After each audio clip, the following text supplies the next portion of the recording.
Hey, I want to talk to you about chapter 6 of Michael Vick's autobiography. It's called Finally Free. Chapter 6 is called Dog Days. So basically, Michael Vick starts off by talking about on April 25th, 2007, he received a phone call from the police while he was on the golf course.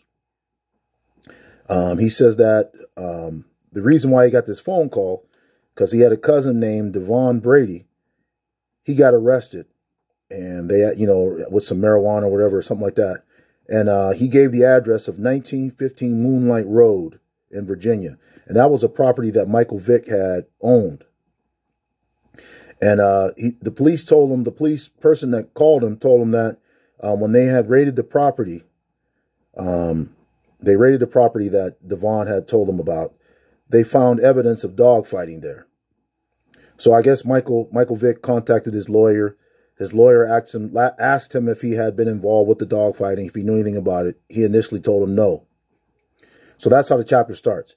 Michael goes into like how he was when he was a child or early teen.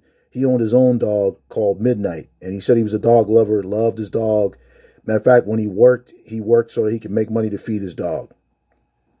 He says that one day as a young teen, he saw his first dog fight along with one of his friends in the neighborhood.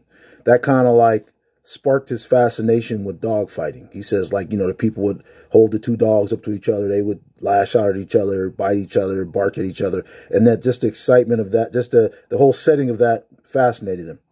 He says that, this was like a regular part of the neighborhood culture where he grew up at. So then one day there's an older guy in the neighborhood named Tony. And he knew that Tony fought dogs. And so one day he asked Tony to help him, like, he wants a dog like Tony has. And so Tony agreed, and Tony taught him how to fight dogs, how to pick the dogs out, how to train them, how to whatever you got to do. So one day Tony took him to a real dog fight too. At this real dog fight, this wasn't just people holding the dogs up to each other. This was where they actually had the dogs locked together and they're biting each other and, to the point where they're, probably really injuring each other, things like that, really vicious fights. So Michael just became more fascinated with this. He wanted to get into it more and more. So he actually started getting his own dogs. He purchased his own, group of dogs, started getting more and more of them. He got to the point where he purchased a property, 1950 Moonlight Road. If you remember, that was the same property where his cousin said his house was. At this house, Michael housed all of his dogs. They called it Bad News Kennels, is what they named the property, Bad News Kennels. Michael said there was a barn there was a kennel, there was an infirmary, and there was also an area at the top, on the second floor or whatever, where they did all the dog fights. He says at one point he felt that he was more dedicated to fighting dogs than he was to studying his playbook as an NFL quarterback for the Atlanta Falcons. His mentality at that time, he said he knew it was wrong, but he also felt like, the types of dogs that they were raising, they enjoyed fighting, so he didn't feel like it was that bad. He says that a lot of these fights resulted in like dogs being really bad injured to the point where like people actually took guns and shot the dogs, killed them like right after the fight was over.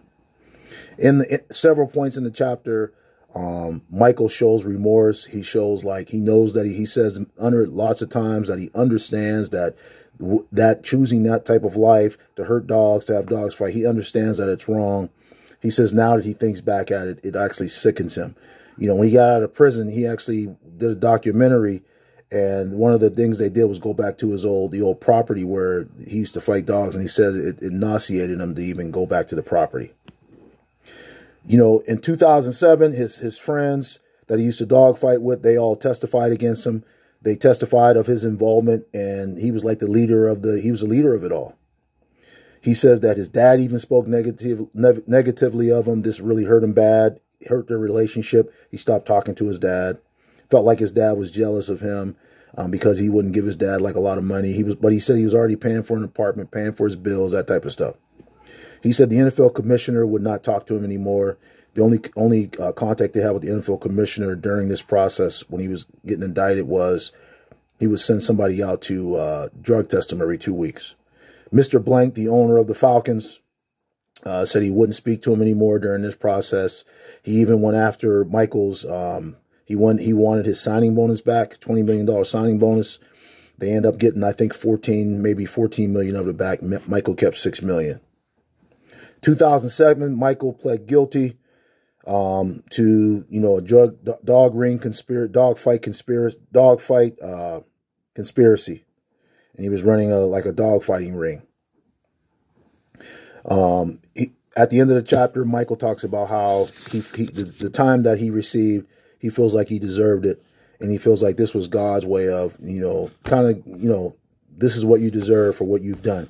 So like I said, Michael knows that he did wrong. He admits it in the chapter, and this is what he talked about in chapter 6. The chapter is called Dog Days. Michael Vick's autobiography called Finally Free. Thank you.